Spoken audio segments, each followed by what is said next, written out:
eu quero falar hoje de correção. Porque muitas pessoas que têm nos procurado, têm nos contado acerca das correções que estão vivendo. E eu quero usar o exemplo de um homem que ele se impressionou por ter caído num pecado do qual já havia se libertado. E caiu com muita facilidade. E ele veio chorando, desesperado, contar para mim, dizer que pastor, eu não tinha como cair. Não tinha como, pastor, é coisa muito antiga, é uma fraqueza que houve uma época na minha vida e não tinha como cair. Esse sinalzinho do computador dá aqui no retorno, tem que tirar. Tira o som do computador. E aí ele veio me contar, e eu fui orar ao Senhor. Senhor, por quê? E o Senhor disse para mim, filho, escute isso, que eu acho de tremenda sabedoria. Quando ainda há uma fagulha para que o pecado se acenda, eu prefiro trazer à tona para que este homem, sendo provado, também seja tentado. E se resistir à tentação, está aprovado. Mas se não resistir à tentação, uma vez que caia, se arrependa profundamente, verdadeiramente, e seja convertido pelo seu arrependimento. Volte atrás e haja transformação. Não adianta dizer sou convertido se não sou transformado. Não há conversão sem transformação. Não há. Muitos de nós achamos que por termos nos emocionado um dia e termos aceitado Jesus como nosso Senhor e Salvador, fomos convertidos e estamos transformados. Não. A transformação é que atesta a verdadeira conversão. Quando eu não tenho mais determinadas fraquezas e não me deixo levar mais por determinadas coisas que me faziam cair e pecar antes. E eu explicava para esse homem, eu disse, querido, eu vou te dar o princípio do furúnculo. Se ele não aparece na pele, você não sabe que o sangue está envenenado. Aí você vê aparecer aquele mal na tua pele e você começa a tratar do sangue. Você vai tomar salamargo, você vai fazer alguma coisa para limpar o teu sangue, porque você entende que o teu sangue está venoso, está envenenado, de alguma substância, de alguma comida, de alguma coisa. Mas se não aparecer a evidência, você não trata. Você só trata quando a evidência aparece. Você está aqui comigo, dá um amém. Então eu não posso reclamar pelas quedas e pelos pecados que aparecem, até pelas fraquezas que me pegam no caminho e que muitas vezes podem até me fazer tropeçar. Eu não posso reclamar, isso pode ser conserto. Eu tenho um copo pela metade, eu posso ver ele meio cheio ou meio vazio. Se eu vejo meio cheio, eu completo. Se eu vejo meio vazio, eu jogo fora o pouco que tem. Eu que decido o que eu vou fazer com o momento de luta, de dor, de angústia que eu estou vivendo. Eu que decido se eu quero enfrentar essa luta e quero uma verdadeira transformação para uma real conversão, ou se eu quero abandonar. Como eu já disse num culto passado, e repito, uma mulher que me procurou dizendo, eu estou a ponto de desistir. Do quê? Do que nós vamos desistir? De Deus? Da vida? Quando nós sairmos dessa vida, encontraremos Ele. Não há como desistir do único que permanece em todo momento, em todas as áreas da nossa caminhada, da nossa vida. Vida e morte significam encontrar o Senhor, tanto na vida como na morte. Eu sou a ressurreição, diz o Senhor. Aquele que está morto, ainda que esteja morto, viverá. Aquele que crê em mim. Aleluia! Então Jesus é o último quesito a ser abandonado. Não tem como abandonar. Ele é a própria vida, Ele é o fôlego, Ele é o ar que eu respiro. Pastor, eu estou passando por uma determinada luta. Extraiam o ensino. Tire o ensino da dor. O que essa situação que eu estou vivendo quer me ensinar? Eu consertei recentemente, eu creio que fui eu, pela palavra do Senhor, pelo nome de Jesus, eu consegui conquistar a atenção de um casamento e consertar o caminho de um casamento destruído. Mas para isso foi necessário que a esposa reconhecesse aonde ela precisaria ceder e que o marido reconhecesse aonde ele precisaria mudar. Sem mudança não há transformação. Sem reconhecimento não há transformação. E eu comecei a mostrar que havia mais do pai dele nele do que ele supunha. E eu comecei a mostrar para ele que ele se tornou muito parecido com aquilo que ele criticava. Ele falava do pai com repúdia. Meu pai me surrou, meu pai me bateu, meu pai me humilhou, meu pai isso, meu pai aquilo, meu pai bebia, meu pai batia na minha mãe, meu pai. E de repente, quando nós conversamos, ele abriu o coração e eu falei: uau, estou olhando para o teu pai. Você faz exatamente o que ele fazia. Você está criticando exatamente aquilo que você está fazendo. Você está empurrando sua esposa, e isso é uma agressão. Você está subjugando ela, você está humilhando ela, você está fazendo exatamente o que ele fazia. Meu Deus, como você é parecido com seu pai. E ele olhando, ele disse: eu não quero ser parecido com meu pai. Eu disse: então muda.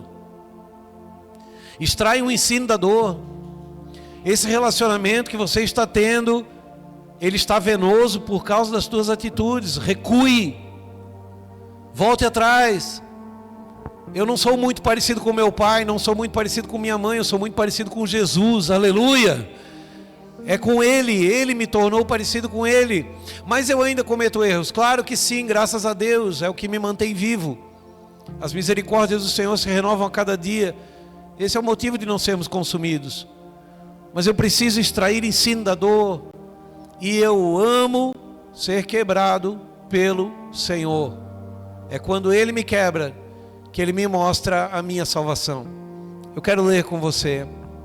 Jeremias 18:1 diz assim: palavra do Senhor que veio a Jeremias dizendo: dispõe-te, desce à casa do oleiro, e lá ouvirás as minhas palavras.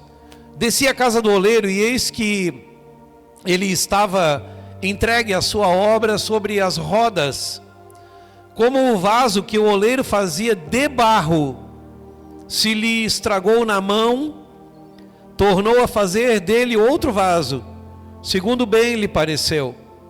Então veio a mim a palavra do Senhor: não poderei eu fazer de vós como fez este oleiro, ó casa de Israel?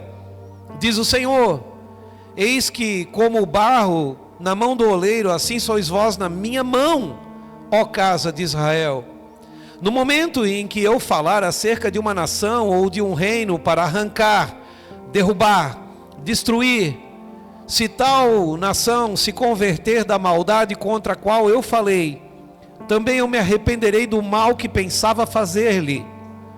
E no momento em que eu falar acerca de uma nação ou de um reino para o edificar e plantar, se ele fizer o que é mal perante mim e não der ouvidos à minha voz, então me arrependerei do bem que houvera dito lhe faria. Aleluia, amém. Deixa eu discorrer isso para você. A primeira coisa que eu preciso entender: Jesus, Deus, na pessoa de Deus, ele já falava com Jeremias. Jeremias, desce à casa do oleiro. Mas tu já estás falando comigo. Mas para eu falar algo maior, eu preciso que você desça mais. Há uma necessidade de eu reconhecer a necessidade de eu descer um pouco mais. Reconhecer pecados, reconhecer erros, é um ato de humildade que requer descer. Eu preciso ir a um lugar com o Senhor. E esse lugar tem de ser um secreto. Você precisa de um secreto com Deus. Aquele momento que você reconhece coisas que você não quer que ninguém mais saiba. Eu reconheci pecados que a minha esposa não precisa saber. São pecados meus com Deus. Pecados que eu cometi contra pessoas também. Pecados que eu cometi contra Deus, contra o próximo e contra mim mesmo. E eu fiz confissão de pecados, eu e Deus. Somente eu e Deus. E ficou entre eu e Deus. Mas esses pecados, eles foram confessados com tamanho arrependimento, que houve uma conversão com transformação. Aleluia! E no que houve transformação é que eu pude experimentar a boa, agradável e perfeita vontade de Deus para a minha vida. Quando ele diz, desce à casa do oleiro e lá tu ouvirás as minhas palavras, você vai ter que estar junto daquele que trabalha sobre rodas, o barro, e nós somos vaso de barro, como o próprio apóstolo Paulo falou, somos vaso de barro, uns para honra, outros para desonra, mas somos vaso de barro na mão do Senhor. Aleluia, amém. E ele, quando ele fala isso, descendo, não há mais nenhuma palavra, há uma visão. Jeremias começa a observar o trabalho das mãos de Deus sobre o vaso. Irmão, você já viu um oleiro fazendo um vaso? Se você prestar atenção, se você lembrar, você vai ver que a primeira coisa que ele faz, quando ele levanta a massa, é meter a mão por dentro e começar a fazer o interior primeiro. O oleiro nunca vai moldar o exterior do vaso sem tê-lo feito por dentro primeiro. Ele vai colocar a mão dentro do vaso, vai trabalhar o interior e só depois ele vai trabalhar o exterior do vaso. Da mesma maneira, Deus jamais vai trabalhar o teu exterior, aquilo que tem aparência, sem trabalhar o que tem permanência. Deus vai trabalhar de dentro para fora. Aleluia! Amém? Então a igreja criou um chavão de que você para de beber, para de fumar e agora você é crente. Não, isso é trabalhar por fora. Eu preciso de um trabalho interno que venha de dentro para fora. Eu preciso trabalhar a mentira, a prostituição, o engano, o erro, a raiva, o ódio, a inveja, o ciúme. Eu preciso trabalhar os sentimentos, não as atitudes. As atitudes são resultado de sentimentos. Sentimentos ocultos trazem atitudes repentinas. Se eu não curei o interior, eu sou só uma lápide bem lavada. Se eu não curei o interior, eu vou transparecer ser alguém. Mas num dado momento, uma situação pode levantar o velho homem, que a gente diz, o velho homem se levantou. Não, não se levantou, é porque nunca morreu. Sempre esteve ali. Ele só manifestou, nunca morreu, nunca foi transformado, nunca teve uma conversão. Não existe velho homem. A Bíblia diz que se nós somos realmente convertidos, a velha criatura morreu e eis que tudo se fez novo. Aleluia! Morreu, não torna vida. Eu tenho de ter essa consciência. Morrer é uma vez só. Morrer para as coisas do mundo é uma vez só. Morrer para o ódio, para a raiva, morrer, sabe, aquele de repente que você não domina. Eu não tenho domínio próprio. Como não tem? É porque ainda não tem conversão. É porque ainda não tem transformação. E não tem como experimentar. Eu acho lindo, bota para mim Romanos 12:2 aqui no telão. Eu acho lindo porque ele te dá uma chave. Ele te dá uma chave, e nós não usamos as chaves de Deus. Olha o que diz a chave de Deus, Romanos 12:2. Coloca aqui para mim, por favor. Aleluia.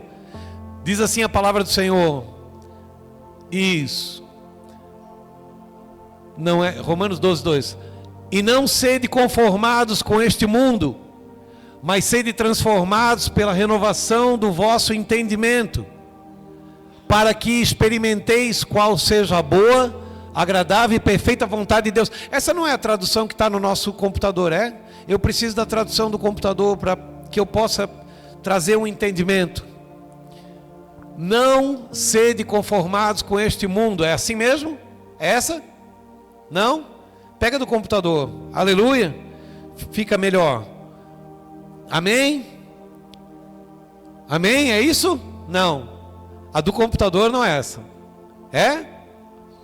E não vos conformeis com este século, mas transformai-vos pela renovação da vossa mente, para que possais experimentar qual seja a boa, agradável e perfeita vontade de Deus. Aleluia!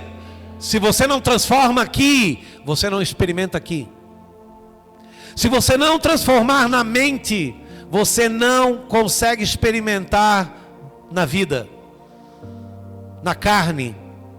Como é que você vai experimentar a boa, agradável e perfeita vontade de Deus se você não quer transformar a sua mente? A maneira como você pensa vai transformar a maneira como você sente. A maneira como você sente vai transformar a maneira como você vive. Está intimamente ligado. E se eu não quero essa transformação, eu não experimento o melhor de Deus. Irmãos, o melhor de Deus não é uma pessoa rica e abastada. Não são os bens. Hoje eu ouvi um grande amigo meu que dizia, ele é um palestrante, e ele dizia: o que te transforma é o caminho, não o destino.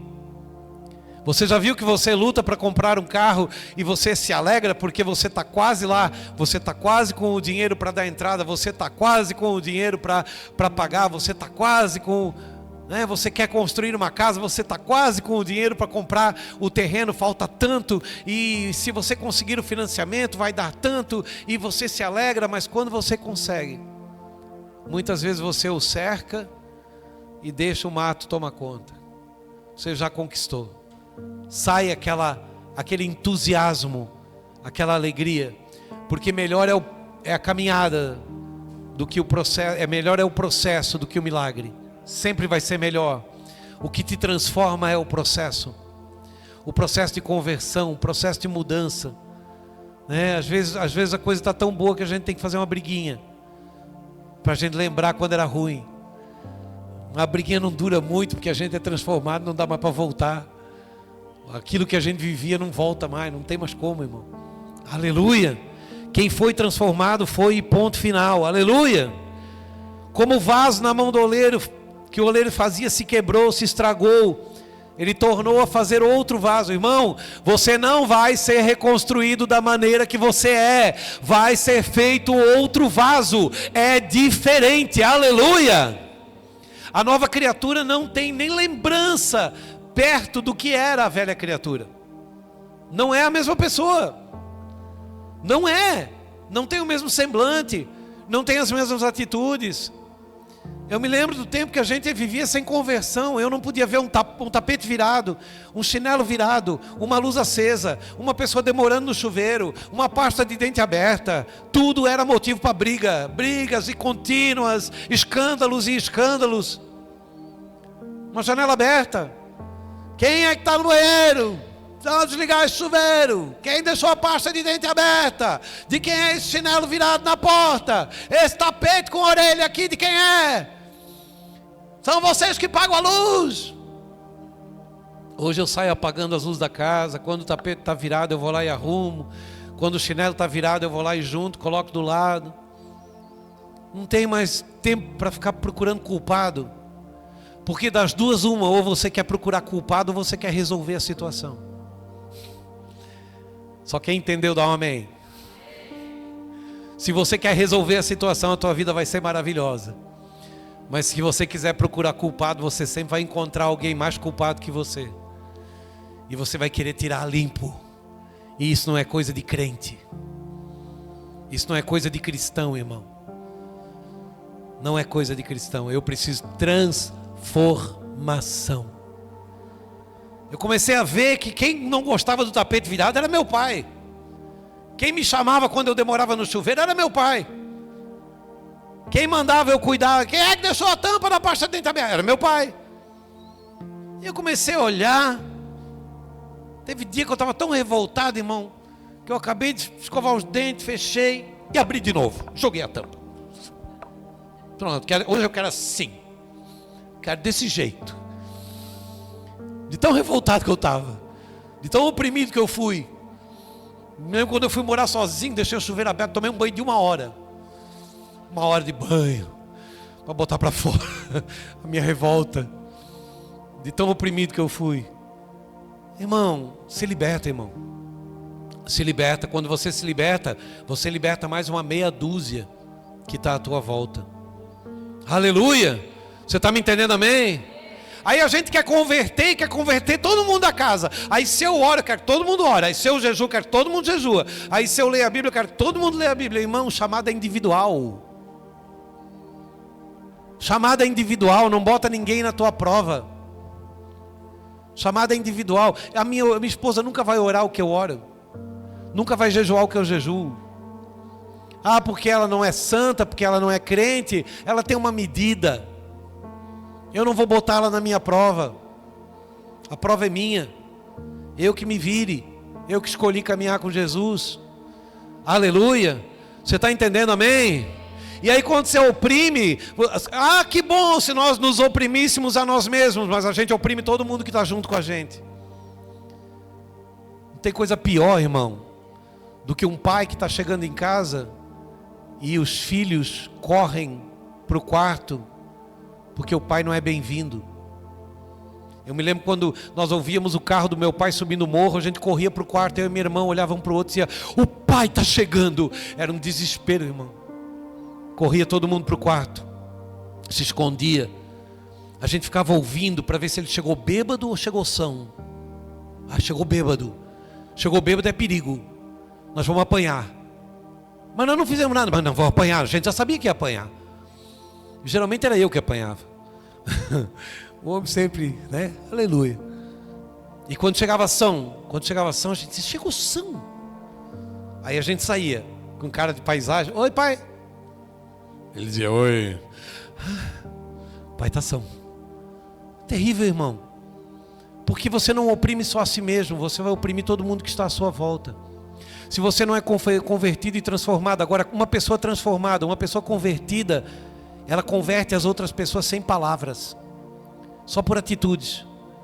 Você vai observando como aquela pessoa pratica a sua justiça e você vai invejando aquilo, de uma inveja branca, né? Você vai olhando e vai dizendo, oh, camarada ali, ó, pessoa calma, dá para conversar. Irmão, os pais dizem assim, ó, eu não sei da metade do que meu filho faz, porque não dá abertura para ele conversar. Se sentasse, conversasse, o filho teria abertura. Os meus filhos, quando vêm para casa, nunca ocultaram absolutamente nada. Por quê? Porque a gente procura nem se envolver, irmão.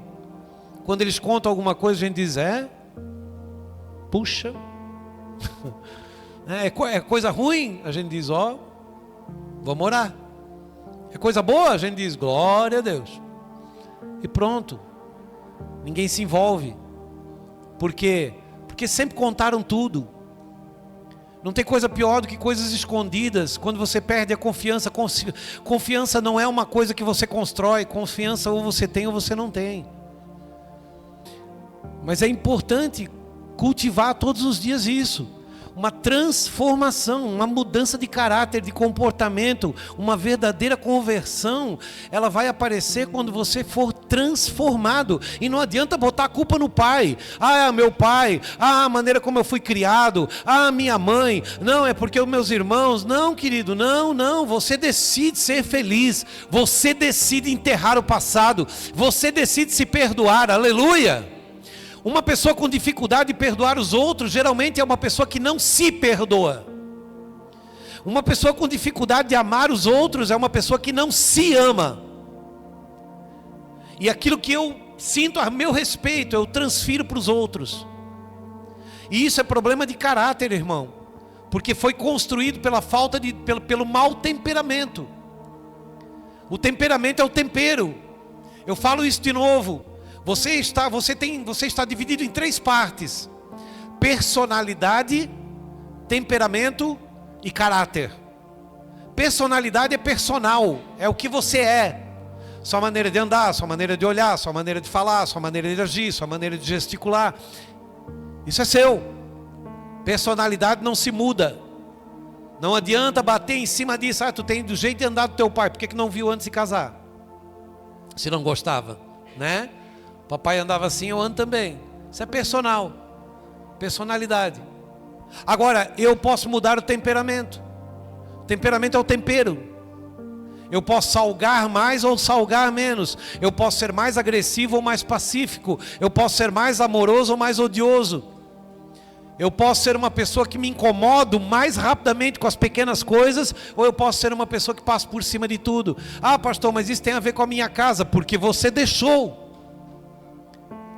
Porque quando eu vim para Cristo, eu derrubei os altares da minha casa paterna e da minha casa materna, e construí os meus altares nas bases do Evangelho de nosso Senhor Jesus Cristo. Aleluia! Eu não aceitei como eu era. Eu não aceito ser assim. Se isso incomoda alguém, eu não quero mais. Eu não quero mais incomodar as pessoas com o meu jeito de ser. Eu tenho que me transformar. Aí tem pessoas que dizem para mim, tem pessoas que vêm para nós com arrogância, que não tem amigos, que ninguém as ouve, que ninguém as compreende. Mas você vai ver a maneira como vivem. Repudiam as amizades, expulsam as pessoas que amam, criticam todo mundo. Irmão, se eu falo mal de alguém, eu sou pior que aquela pessoa, porque além de ver o defeito dela, ainda tem o meu de falar dela. Piorou. Aleluia. Se eu critico outras pessoas, é porque eu não estou tendo tempo de olhar para mim mesmo. Há uma palavra que diz assim, ó: fale muito de Jesus, pouco de você e nada dos outros. É difícil, mas é importante que a gente grave isso. Fale muito de Jesus, fale pouco de si mesmo, mas fale nada dos outros. Amém? Você está aqui, amém? Vamos lá. Não poderei eu fazer, versículo 6, não poderei eu fazer de você como fez esse oleiro, ó casa de Israel. Por que ele chama de casa de Israel? Porque essa palavra foi dada para Israel? Não. Aí você tem que voltar lá na história, aonde o nome era Jacó. Jacó lutou com Deus. Quem sabe disso? Levanta a mão. Amém. Jacó lutou com Deus uma noite inteira, e de manhã, ao amanhecer, o anjo lhe perguntou: qual é teu nome? O nome Jacó significa enganador. A pergunta do anjo foi: qual é teu nome? Por quê? Porque o Senhor perguntou para que ele confessasse: eu sou um enganador. Quando ele disse Jacó, ele estava dizendo: eu engano as pessoas. Porque se você não confessa, você não é transformado. Você está me entendendo, amém? Quando o anjo disse: qual é teu nome? Ele disse: enganador. O anjo disse: não mais serás enganador, mas o teu nome será uma nação santa. Israel será o teu nome. Aleluia! Então todo mundo que confessa até o dia de hoje diante do Senhor os enganos que comete, é transformado pelo Senhor e se torna casa de Israel, se torna casa de uma nação santa. Aleluia! O que te transforma diante do Senhor é a tua confissão. Aquele que confessa e deixa alcançará misericórdia. Amém? Vamos lá. Talvez você tenha alguma coisa para resolver amanhã com alguém, né? E talvez você precise usar do velho homem, da velha mulher. Mata hoje, enterra hoje, para quando chegar amanhã diante dessa situação, você não ter que tirar, extrair a velha mulher nem o velho homem. Contenha-se. O Senhor disse: não vos vingueis a vós mesmos, minha é a vingança, diz o Senhor, a mim pertence. Nós temos um litígio na nossa família. Tem uma pessoa morando do que é herança minha. Nós não conseguimos tirar. Eu estive lá umas 4 semanas atrás, visitei o local, fiquei vendo a casa do meu pai abandonada, o mato comendo, o cadeado no portão, o carro dele na garagem com os 4 pneus murchos, com ferrugem na lata, tudo abandonado. E eu fiquei olhando para aquilo. Eu sou um inventariante e eu não posso fazer nada. Nada. A justiça deu o direito de moradia até a morte.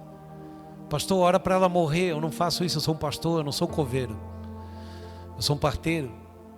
Aleluia. Dava para fazer, né, irmão? Dava até para juntar a turma da intercessão, né? Mas não vou fazer. Mas não vou fazer. Porque pertence ao Senhor. Se o Senhor quiser, Ele faz. Se não fez ainda, porque não quer. E não quer por quê? Não sei. E também nem me interessa muito. Porque se pertence ao Senhor, por que eu vou mexer com isso? Se é o Senhor que domina, a gente costuma dizer que deu a vida para o Senhor, não deu? Nós não demos a nossa vida para o Senhor? Por que a gente vai pegar de volta quando alguma coisa dá errada? Eu não vou pegar a vida de volta, é dele. Deixa ele fazer o que ele quiser. Se amanhã ele tomar uma decisão que fira a minha vida e que me leve para um destino diferente, eu vou aceitar. Somente aceitar. Eu tenho ensinado a minha casa: aceite o destino que Deus dá. Só aceite. Não degladie com Deus, não pergunte para Deus. Eu fiquei um pouco doente. Quando eu fiquei doente, eu pedi para o Senhor: Senhor, eu coloquei a mão na cabeça do fulano, ele curou, o ciclano curou, o beltrano curou. Senhor, faz em mim agora. A voz do Senhor veio e disse: não, você não cuidou bem do corpo que eu te dei. Agora você vai usar da medicina e da ciência para cuidar de você. Eu não vou te curar. Não porque ele me odeia. Ele me deu um corpo de presente. Eu não soube cuidar. E ele disse: agora você cuida. Agora você se recupera. Use da medicina e da ciência. Não deixe de orar. Eu vou te abençoar. Mas não da tua maneira.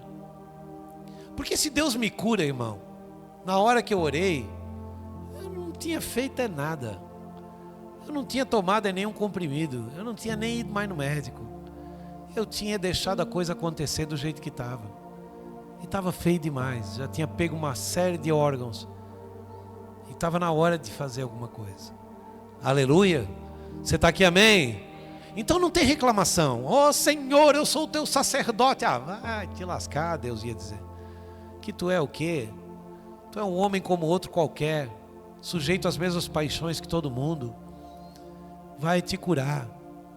Não adianta colocar na conta de Deus, irmão. Deus não tem culpa de nada. Aleluia. Quando ele fala aqui, ó, no versículo 7, ele diz assim, ó: no momento em que eu falar contra uma nação, contra um reino, para arrancar, derrubar e destruir, se esse reino ou nação se converter do mal que estava fazendo, eu também me arrependo do mal que lhe diria fazer. Reino e nação, para Deus você é nação santa. Você é sacerdócio real. Para Deus você é escolhido. Deus não te vê como uma pessoa comum. Deus te vê como uma pessoa chamada e escolhida. Aleluia! Por isso ele te chama de nação santa. Sacerdócio real significa um reino sacerdotal. Então você é reino e nação. É por isso e por esse motivo que ele te trata como Israel. Você está me entendendo, amém? Então eu preciso entender que se eu me arrepender, ele também se arrepende. Se eu me converter, ele também me converte. Mas se eu persistir, insistir, ele também se levanta contra mim. É uma troca? É uma troca. Sempre foi. É uma maneira de você fazer para ele fazer por você. Você tem de Deus o quanto ele tem de você. Você está me ouvindo? Dá um amém aí. Você tem de Deus o quanto ele tem de você. Querido, ninguém tropeça em rocha. Todo mundo tropeça em pedras. Pequenas coisinhas. Fala o que não devia. Fica irritado e de repente coloca para fora. Todo mundo erra em pequenas coisas. O jovem que veio para mim dizendo: pastor, eu ainda bebo e ainda fumo. Eu perguntei para ele: você ainda mente? Ele disse: eu ainda minto. Eu falei: então para de mentir. Que para Deus é mais importante aquilo que você faz no secreto, que seja transformado, do que aquilo que tu faz publicamente. Se você só parar de fumar e beber, é para mim, é para eu ver. Mas se você parar de mentir, é para o Senhor. Porque Ele conhece as tuas verdades e as tuas mentiras. Aleluia! Você está me entendendo, amém? Abre rapidamente comigo em Hebreus capítulo 12, versículo 4. Tem um banho aqui.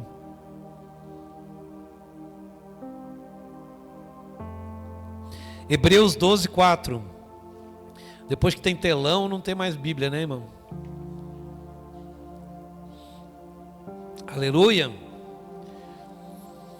Hebreus capítulo 12, versículo 4. Diz assim, ó: ora, na vossa luta contra o pecado, ainda não tens resistido até o sangue. Estais esquecido da exortação que, como filho, acontece contigo. Eu vou ler de outra maneira para você entender. Na vossa luta diária contra o pecado, ainda não tens resistido até a morte. E tu estás esquecido da chamada de atenção que, como filho, acontece contigo. É o Senhor puxando a orelha. Se eu estou na prova, eu dou graças a Deus, porque é o sinal que Deus não desistiu de mim. Se eu estou numa prova financeira, é para eu aprender a gerenciar. Se eu estou numa prova de saúde, é para eu aprender a me cuidar. Se eu estou numa prova de relacionamento, é para eu aprender a conviver. Você nunca vai ver eu reclamar dessas 3 provas, é o tripé da vida. O tripé da vida é sempre esse: ou eu estou bem financeiramente, de saúde, estou mal de relacionamento, ou eu estou bem de relacionamento e saúde, estou mal financeiramente, ou eu estou bem de relacionamento e financeiramente, mal de saúde. Sempre tem uma área que parece que não fecha o tripé. Sempre tem alguma coisa para consertar. E quando você conserta o tripé, você fica cuidando para nada se desmontar, mas parece que não dura 10 dias. E alguma coisa acontece e já manca o tripé de novo. E é o que nos mantém na luta. É o balançar do tripé. Se Deus consertar o tripé e não deixar ele cair, você desiste de Deus. O que nos faz buscar a Deus é o que nós queremos dele: bênção e proteção. O que nos faz manter, o que nos mantém com Deus é o que nós queremos dele: manifestação. Eu tenho a presença de Deus, o católico tem a presença de Deus, o budista tem a presença de Deus, porque sem a sua presente respiração é impossível se manter vivo. Mas só quem tem a presença manifestada de Deus é quem busca ele. Aleluia! Então você pode ter tudo em termos de presença, mas ela só vai se manifestar se você buscar. O fogo arderá constantemente no altar, mas todas as manhãs o sacerdote tem que pôr a lenha. Então, o dia que acabar a lenha, acabou o fogo. Por quê? Porque o Espírito Santo não vem mais? Não vem porque não tem lenha. Sem oração não tem fogo. Sem lenha não tem fogo. E ainda diz que a lenha tem que ser posta sobre o altar. Eu não sei se você recebe os meus devocionais de manhã, mas o motivo de eu fazê-los há 10 anos, agora está indo para 11 anos, o motivo de eu fazer os devocionais de manhã é trazer lenha para o altar, para que o fogo não se apague. Aleluia! Esse é o motivo de fazer cortes das gravações, o motivo de fazer vídeo e colocar no YouTube, é para que o fogo não se apague. O motivo de estarmos aqui, hoje eu dizia para Deus, eu tenho dificuldade de entregar as pessoas que tu me deu para outros pregadores, não como pregadores externos, não os da casa, porque eu zelo pela palavra que Deus colocou no meu coração. Eu não conheço nenhuma igreja que prega o que nós pregamos e que faz o que nós fazemos. A partir de agora, ontem eu comprei 70 cestas básicas. Essas 70 cestas básicas vão ser distribuídas entre 2 centros de recuperação, e toda a igreja Semear vai receber uma quantia para suprir a necessidade dos santos. Aleluia! Eu ouço um amém? Toda a igreja. E não tenha vergonha, eu já vivi de cesta básica. Não tenha vergonha. Se nós ainda não temos a simplicidade de dizer eu preciso, é porque ainda não estamos curados nessa área. Eu já vivi disso, e não foi migalha. Para mim, veio na hora certa, ajudou, no dia que nós precisamos. Hoje nós podemos estender a mão, e nós vamos juntar, fora as pessoas que estão aqui na igreja, que já estão estendendo a mão para nós. Pastor, 70 tá bom, é bastante, vamos tentar 100. Vamos correr atrás de 120. Vamos correr atrás de 150. Talvez daqui a pouco a gente possa atender 4 centros de recuperação. Talvez daqui a pouco não tenha mais nenhum necessitado no nosso meio. Isso é um princípio da igreja primitiva. E não havia entre os convertidos nenhuma necessidade. Aleluia! Isso é necessário. A igreja tem que cumprir o seu propósito. Quando você coloca dinheiro na igreja, o seu dinheiro não está indo para o pastor trocar de carro, nem comprar sapato, nem roupa. Faz 5 anos ou 6 que eu não compro uma roupa. E olha que eu só uso roupa de marca. Aleluia. Eu conto para Jesus e Ele manda o pessoal dar a roupa. Tem gente lutando para me dar o melhor. Gente que vem dizer para mim: pastor, eu queria te dar isso aqui, mas não serve. Número, não tem teu número. Oh, aleluia. Não tem mesmo? Não tem. Mas vou te dar um negócio bom também, vai quase igual. Pessoas que Deus vai colocando no coração. Irmão, Deus cuida de você. Quando você fizer a sua parte, Deus cuida de você, irmão. Deus cuida de você para te dar o melhor. Nós estamos aqui, eu não sei o nome das pessoas que ganham cesta básica. Eu não tenho o nome deles. Eu não sei onde moram. Poucos deles eu sei. Ah, mas então o Senhor dá comida para qualquer um? Não. Existe uma triagem para que chegue a comida para essas pessoas. Mas eu não fico investigando a vida dessas pessoas. É um prazer saber que elas têm o básico para se virar nos primeiros dias. E muitas vezes nós temos dado comida para os de fora e temos esquecido os de dentro. Não, os de dentro precisam comer, irmão. Os de dentro precisam primeiro. Aleluia. Você está me entendendo, amém? Diga comigo assim, ó. Primeiro, os domésticos da fé. Amém. Por isso que a gente pede. Alguém vem e diz para mim: pastor, eu precisava de uma cesta básica para minha vizinha. Diz para tua vizinha vir congregar aqui. Diz para tua vizinha aqui, ó, quer cesta básica? Passa os meses conosco. Vem congregar na igreja. Vem ouvir a palavra. Eu não quero dar cesta básica. Isso quem faz é o assistencialismo.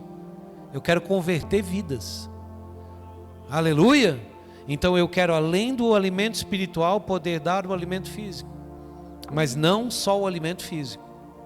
Agora escute isso aqui, eu termino. Filho meu, não desprezes a correção que vem do Senhor, nem desmaies quando és por Ele reprovado, porque o Senhor corrige a quem ama e açoita todo filho a quem recebe. Amém? Se estás sem correção, é porque estás sem comunhão. Se tu estás na comunhão de Cristo, você vai ser açoitado, repreendido, exortado, chamado a atenção, e Deus vai te colocar na prova. Por quê? Porque Ele quer que você cresça. Ele quer que você cresça. Irmão, deixa eu falar isso aqui bem rapidinho. Você já ensinou uma criança a andar de bicicleta? Eu ensinei meus filhos a andar de bicicleta. Como é que você ensina a andar de bicicleta? Você pega na bicicletinha, no cilinho, você diz: vai, o pai está contigo, vai. Ele olha para trás, aquelas 2 rodinhas, ele pensa que aquelas 2 rodinhas seguram ele. Na cabeça dele, aquelas 2 rodinhas vai segurar. Aí ele olha para trás: tu está segurando? Tô segurando. Vai, você solta. Aí ele cai. Pum. Você diz: vamos lá, que nem homem, levanta. Homem que é homem não chora. Pega a bicicleta. Tudo de novo. Deus vai fazer assim também. Deus vai colocar você na bicicletinha, vai fazer de conta que segura, mas não segura. Só para ver você se virar. Porque Ele quer que você cresça. Aleluia. Ele é Rei de reis e é Senhor de senhores. Aleluia. Então chegar diante de Deus com atos de mendigo não vai impressionar o Senhor. Eu tenho meu senhorio, sou filho do Senhor dos Exércitos. Eu tenho meu reinado, sou filho do Rei, do eterno Rei. Aleluia! Você recebe essa palavra, amém? Vamos aplaudir o Senhor por isso bem forte.